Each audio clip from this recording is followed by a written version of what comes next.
Halo Sobat Bola Mania, selamat datang di podcast Bermain Bola. Bareng sama kami berdua di sini, yang bakal nemenin kalian selama 1 jam ke depan buat bahas semua yang gak masuk akal di dunia si kulit bundar. Dan jujur aja, hari ini kita nggak bakal bahas soal kekuatan uang di Premier League atau dominasi Madrid di Eropa.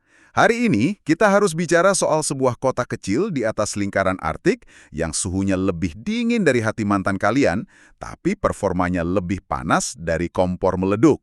Yap, kita bicara soal Bodo Glimt, tim yang tadinya cuma dianggap tim penghibur atau penyumbang poin di fase liga, tiba-tiba bertransformasi jadi mesin penghancur raksasa di UCL musim 2025-2026. Bayangin aja Manchester City pulang dari sana dengan tangan kosong, Atletico Madrid dibuat bingung, dan yang terbaru, Inter Milan harus rela angkat koper dari babak gugur karena keganasan anak asuh Ketil Knutsen. Apa sih rahasianya? Apakah murni taktik atau jangan-jangan mereka memang pakai bantuan cuaca ekstrim yang bikin pemain lawan membeku di lapangan? Atau mungkin rumput sintetis Asmira Stadium yang emang punya nyawa sendiri ya? Bisa jadi. Nah, di episode kali ini kita bakal bedah tuntas kondisi internal klub, perjalanan heroik mereka dari kualifikasi, sampai siapa aja pemain bintang yang bakal jadi rebutan klub elit Eropa musim panas nanti. Tetap di sini, jangan kemana-mana, karena kita bakal mulai bahas kenapa Bodo Glimt layak disebut sebagai The Giant Killer sejati di Liga Champions musim ini. Let's kick off! Untuk memulainya nih, kayaknya kita harus mundur sedikit dan melihat konteks historisnya dulu. Kalian tahu nggak, kemenangan mereka atas Inter Milan ini adalah momen bersejarah? Oh, yang soal rekor tim Norwegia itu ya? Betul. Bodo Glimt ini baru aja memecahkan kebuntuan puluhan tahun.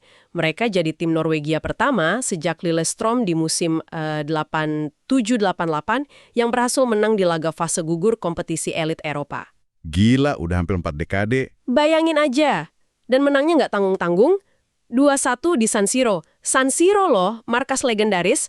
Hasilnya mereka mengunci agregat telak 5-2 atas Inter. 5-2. Inter loh ini. Inter Milan yang notabene adalah finalis UCL belum lama ini.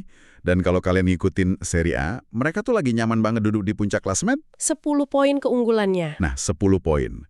Mesinnya lagi panas-panasnya. Tapi di sisi lain, coba kita lihat lawannya. Ini fakta yang paling nggak masuk akal buatku. Bodo Glimt ini sebelum ketemu Inter, mereka belum main satupun laga liga domestik selama 81 hari. 81 hari Sobat Bola Mania.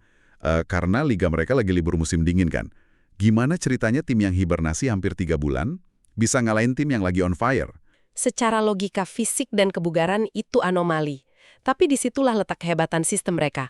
Walaupun secara statistik di lapangan, Inter sebenarnya mendominasi. Oh, dominasi banget. Aku pegang catatannya nih. Inter itu ngelepasin total 30 tembakan. 30!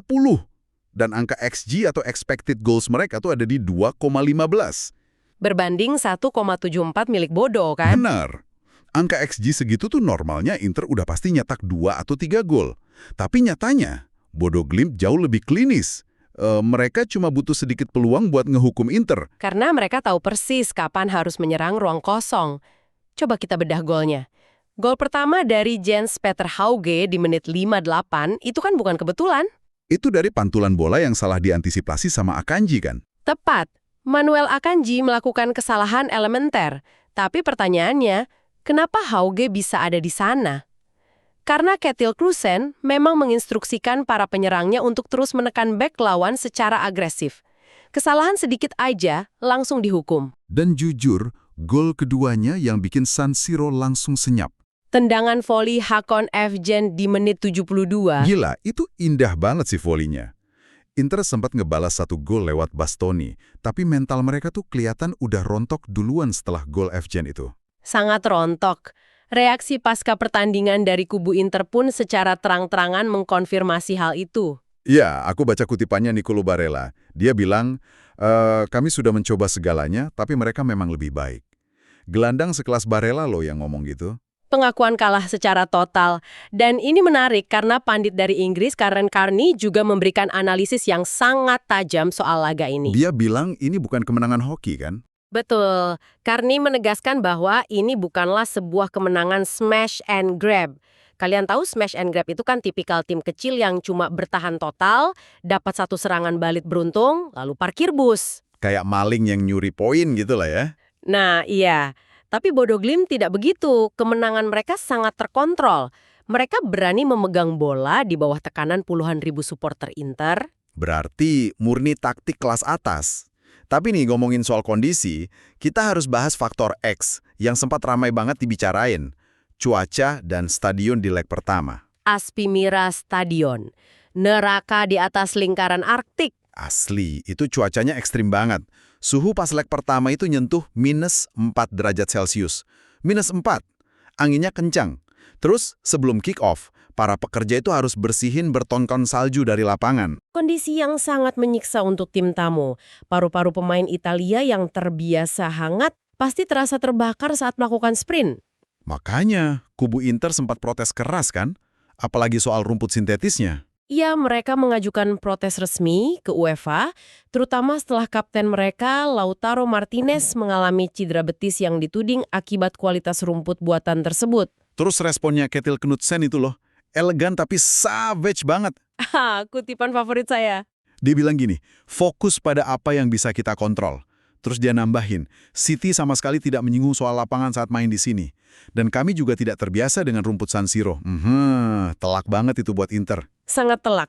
Knudsen pada dasarnya menutup ruang alasan, karena jika kita membedah taktiknya secara objektif, Bodo Glimt menang bukan karena cuaca dingin. Betul, formasi 4-3-3 mereka itu jalan banget. Dengan intensitas yang sangat-sangat tinggi, sistem Knudsen ini adalah implementasi murni dari all-out offense and defense. Seluruh pemain bergerak secara sinkron. Dan Knudsen juga pernah ngaku kan kalau gayanya ini banyak terinspirasi dari Jurgen Klopp pas di Liverpool. Sangat terlihat. Heavy metal football, latihan fisik yang sangat keras, fungsionalitas di atas individu, dan tekanan tinggi atau pressing yang tak kenal lelah. Dan yang bikin aku salut tuh mentalitas anak-anak asuhnya. Knudsen pernah bilang sebuah kalimat inspiratif, jika kami bisa melakukannya, semua orang bisa melakukannya. Mentalitas tanpa beban. Kapten mereka, Patrick Berg, juga menyuarakan hal yang sama. Dia bilang, kami tim kecil, kami tidak punya beban. Sikap nothing tulus inilah yang mematikan. Mematikan banget. Dan ini ngebawa kita ke sebuah fenomena aneh di dunia sepak bola modern. Soal prediksi probabilitas Opta, Keluarin hitung-hitungan yang nyebut Bodo Glimt cuma punya peluang 0,3% buat lolos ke babak 16 besar. artinya probabilitas mereka tersingkir adalah 99,7%. Hampir mutlak. Secara matematis itu kan udah vonis mati. Tapi sekarang Setelah mereka ngancurin Inter, Opta malah ngasih mereka peluang 23% buat tembus sampai perempat final. algoritma superkomputer pun dibuat berantakan oleh mereka. Tapi kalau kita napak tilas rute yang mereka lewati, sebenarnya wajar kalau mesin pun salah prediksi. Rute mereka sangat brutal. Brutal banget. Sobat Bola Mania, coba kalian ingat-ingat lagi waktu mereka di babak kualifikasi playoff. Mereka ngebantai tim kuat Austria, Sturm Graz, Dengan agregat 6-2, 6-2, terus masuk fase Liga, malah lebih gila lagi. Sang juara bertahan, Manchester City, digulung 3-1. dan itu murni dominasi taktik di kandang mereka. Lalu setelah itu ujian mental sesungguhnya terjadi saat bertandang ke markas Atletico Madrid. Riyad R. Metropolitano, Iya, pasukan Diego Simeone mendominasi permainan dengan total 27 tembakan. Tapi Bodo Glimt menyerap semua tekanan itu dan mencuri kemenangan 2-1 secara dramatis. fakta sejarahnya nih yang bikin merinding. Kemenangan-kemenangan itu ngebikin Bodo Glimt jadi tim pertama dari luar 5 liga top Eropa yang berhasil nyatet 4 kemenangan beruntun di UCL lawan tim elit. Rekor yang sangat sulit disamai. Dan kalian tahu siapa tim terakhir yang bisa ngelakuin ini? Ajax Amsterdam di musim 71-72. Udah lebih dari 50 tahun rekor ini bertahan. Menyamai era emas Ajax adalah validasi tertinggi dari kualitas sistem mereka. Apalagi kalau kita bicara rekor kandang mereka di Asmira. Wah, keangkeran stadionnya nggak ada obat sih. Dalam 44 laga kandang terakhir di kompetisi Eropa, mereka menang 33 kali. 33! Gila. Korban-korbannya juga elit semua. Roma pernah hancur di sana. Porto, Lazio, AZ Alkmaar sampai Celtic. Aspimira ini benar-benar neraka Arktik buat tim tamu. Tapi tentu saja, sebuah sistem sehebat apapun tetap membutuhkan eksekutor yang tajam di lini depan. Nah, ini dia. aktor utama pembunuh raksasanya. Kita harus ngomongin dua nama yang sekarang lagi bikin Adyen dan Scott Eropa kelabakan. Yang pertama, Kasper Hogg. Ujung tombak asal Denmark yang masih berusia 25 tahun, profil striker modern yang sangat ideal.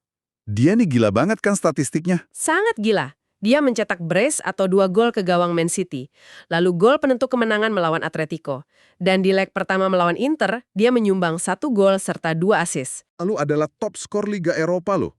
Ya, musim 2024-2025, dia mencetak 7 gol di sana. 7 gol itu setara sama kaptennya MU Bruno Fernandes. Di Liga Domestik perdananya bareng Bodo, dia nyetak 21 gol, makanya nggak heran sekarang klub elit pada ngantri. Rumornya Tottenham Hotspur sangat tertarik, begitu juga Wolves, Southampton, dan raksasa Skotlandia Celtic. Jelas, striker kayak gitu siapa yang nggak mau. Tapi, tandemnya di kiri juga nggak kalah ngeri. James Peter Hogg. Sayap kiri berusia 26 tahun dengan insting mencetak gol yang sangat tajam. Sayap loh dia. Tapi musim ini di UCL aja udah nyetak 6 gol dari 10 penampilan. Termasuk gol penyama kedudukan yang krusial dari pantulan Akanji di San Siro tadi. Bener. Mereka berdua ini benar-benar ngelaksanain sistem Knudsen dengan sempurna. Tapi menurutku, yang bikin Bodo ini spesial, mereka nggak cuma ngandalin Hogg atau Houtsbelang. Tepat, kedalaman skuad mereka membuktikan hal itu. Sistem mereka lebih besar daripada individu. Buktinya banyak pemain lain yang juga rajin nyetak gol. Fredrik Sjövold contohnya, bek kanan yang rajin overlap. Terus ada Hacken Efchen, si pencetak gol voli indah tadi. Setiap pemain di lapangan memahami perannya secara mendalam. Mereka saling mengisi ruang kosong yang ditinggalkan rekan setimnya. Makanya rotasi mereka tuh mulus banget, meskipun lagi diserang abis-abisan. Keren banget asli. Sebuah simfoni sepak bola kolektif yang dieksekusi di tengah cuaca ekstrim. Gila ya, kalau kita tarik kesimpulan dari obrolan tadi, Bodo Glimt ini bukan sekedar anak hoki yang menang karena cuaca dingin atau rumput sintetis. Mereka adalah bukti kalau sistem yang matang, kepercayaan pada pelatih seperti Kjetil Knudsen, dan keberanian buat menyerang lawan siapapun, mau itu di San Siro atau di lingkaran Arktik, bisa ngeruntuhin dominasi uang di sepak bola modern. Pertanyaannya sekarang buat kalian para pendengar. Sampai sejauh mana dongeng dari Norwegia ini bakal berlanjut? Apakah mereka cuma bakal berhenti sebagai pembunuh raksasa, atau justru mereka yang bakal jadi raksasa baru di Eropa? Tulis pendapat kalian di kolom komentar di bawah ini ya. Dan akhirnya peluit panjang sudah dibunyikan. Itu tadi pembahasan kita soal fenomena Bodo Glimt di Liga Champions musim 2025-2026. Kami berdua pamit undur diri. Jangan lupa buat terus dengerin podcast Bermain Bola di platform kesayangan kalian. Tetaplah jadi fans yang cerdas, tetaplah cinta sepak bola, dan ingat, di lapangan hijau nggak ada yang mustahil selama bola masih bundar. Bahkan kalau bolanya harus dimainin di suhu -10 derajat. Jangan lupa subscribe channel podcast Bermain Bola agar kami semakin berkembang. Dan jangan lupa nyalakan lonceng notifikasi supaya tidak ketinggalan informasi terbaru lainnya. Sampai jumpa di episode minggu depan. Ciao!